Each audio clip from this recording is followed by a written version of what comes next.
എന്താ മാധവേട്ട ഇത്? ഇതിലും വലിയ പ്രശ്നങ്ങൾ നേരിട്ടവരല്ലേ നമ്മള്? അതല്ല ചന്ദ്രു, ജീവിതത്തെ മുന്നോട്ട് കൊണ്ടുപോയിരുന്ന വാഹനമല്ലേ കത്തിപ്പോയത്.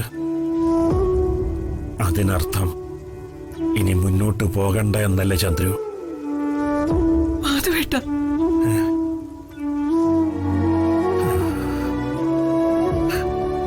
ഞാൻ ആലോചിച്ചിട്ടും മുന്നോട്ട് പോകാൻ ഒരു വഴിയും കാണുന്നില്ല. അച്ഛൻ തളർന്നു പോവരുത്. അച്ഛൻ തളർന്ന ഞങ്ങള്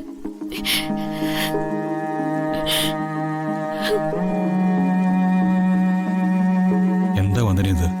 അച്ഛനെ ആശ്വസിപ്പിക്കാൻ വന്നിട്ട് നീ കരയുകയാണോ? എല്ലാത്തിനും നമുക്ക് പരിഹാരം ഉണ്ടാക്കാം.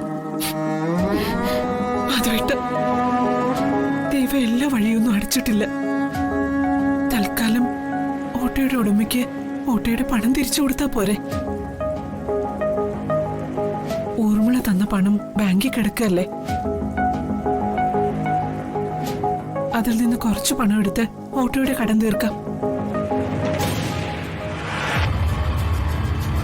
അതെ അച്ഛാ, വേണമെങ്കിൽ കുറച്ച് പൈസ കൂടി എടുത്ത് വേറൊരു ഓട്ടോ വാങ്ങാലോ. തൽക്കാലം ആ ക്യാഷ് എടുത്ത് നമുക്കിതിന് പരിഹാരം കാണാം. വീട് പണിക്കുള്ള പണം നമുക്കുണ്ടാക്കാം.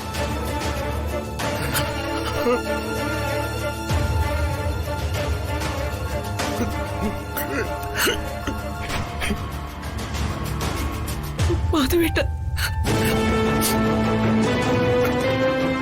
അച്ഛാ പറയച്ചാ, എന്തു പറ്റി? ആ പണം പോയി.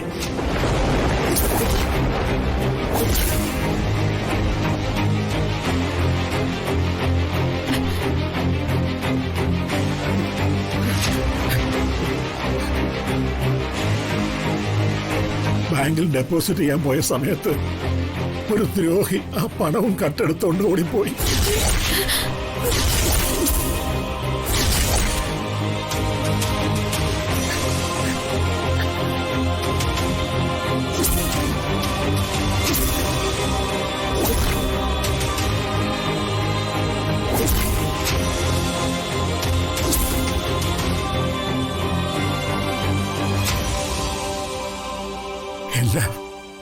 എല്ലാം എന്റെ കയ്യിലെ കുഴപ്പമാ.